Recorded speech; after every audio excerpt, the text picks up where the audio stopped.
रामकृष्ण हरी महाराष्ट्रातील सर्वात लोकप्रिय यूट्यूब चॅनल माऊली कीर्तन सोहळा या चॅनलवरील उपलब्ध सेवा सप्ताह कीर्तन, जयंती व पुण्यतिथी कीर्तन, भागवत कथा, शिवपुराण, रामकथा, संगीतमय भजन, हरी जागर इतर सर्व धार्मिक कार्यक्रमाचे लाईव्ह शूटिंग प्रसारण यूट्यूबवर करण्यासाठी आजच संपर्क करा.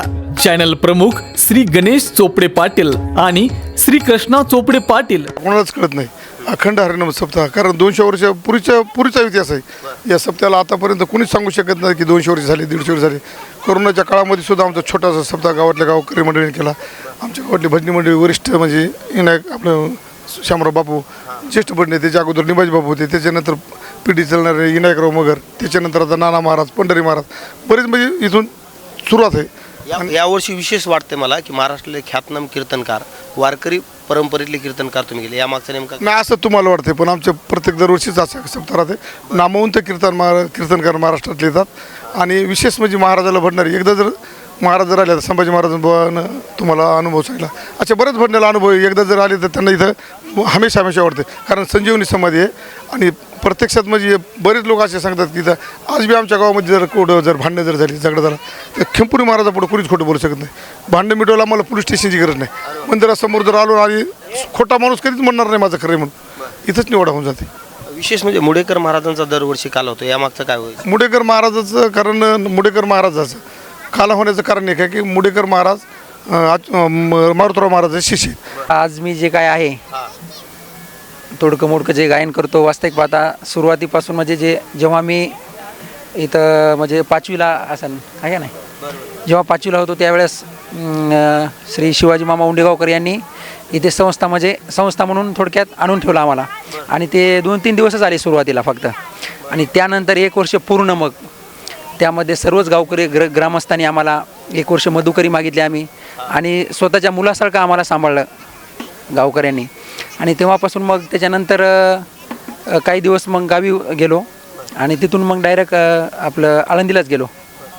आणि ही जी कृपा आहे गायना, म्हणजे जे काय तोडकं मोडकं मी गायन करतो, आदरणीय श्री खेमपुरी महाराजांची ही कृपा आहे.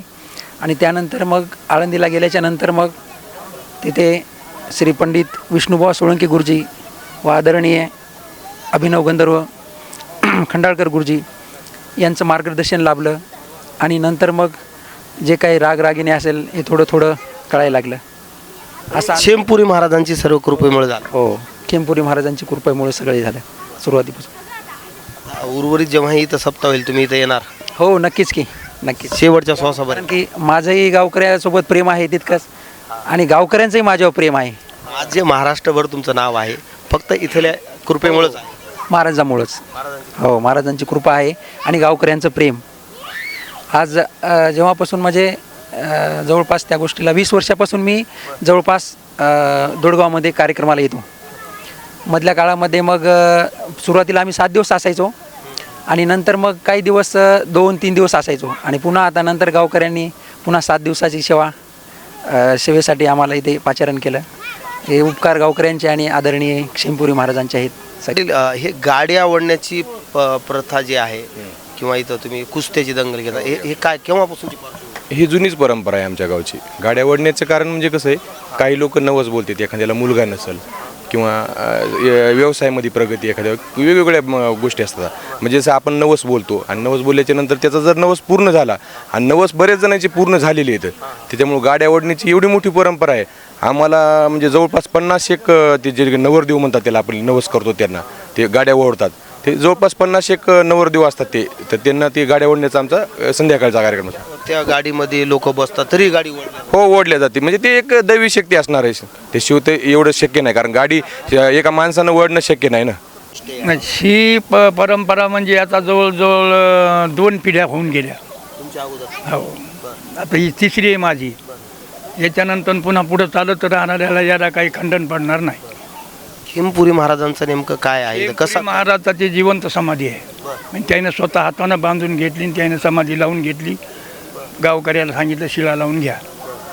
आणि त्याचे अनुभव असे प्रत्येक जणाला आलेले आहेत की काही जर व्यसन असेल ते सोडलं महाराजापुढे येऊन, आणि जर त्यानं केलं तर त्याचा डोळा जाईल, हात मोडन काही पण भानगड त्याची झाल्याशिवाय राहणार नाही. कोणी नवस काय केलं त्यांनाही पाहू. नवस केलेल्याला पावणारच की आता. काही नवस केला जाता नवसाचंच पकड येत नाही तर नवस केलेला पण पावतो. मोठी ख्याती आहे महाराजांची. सप्त्याची पार्श्वभूमी काय आहे आणि महाराजांचा नवसाला कसे पावतात?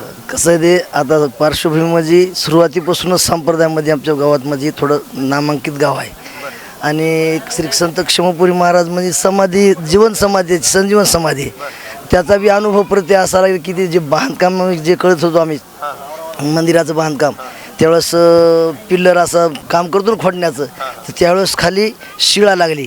कारण एरी समाध्या कशा असतात त्याला शिळा नसते खाली वटा करतो आपण त्याच्यावर मारतो एखादा देव.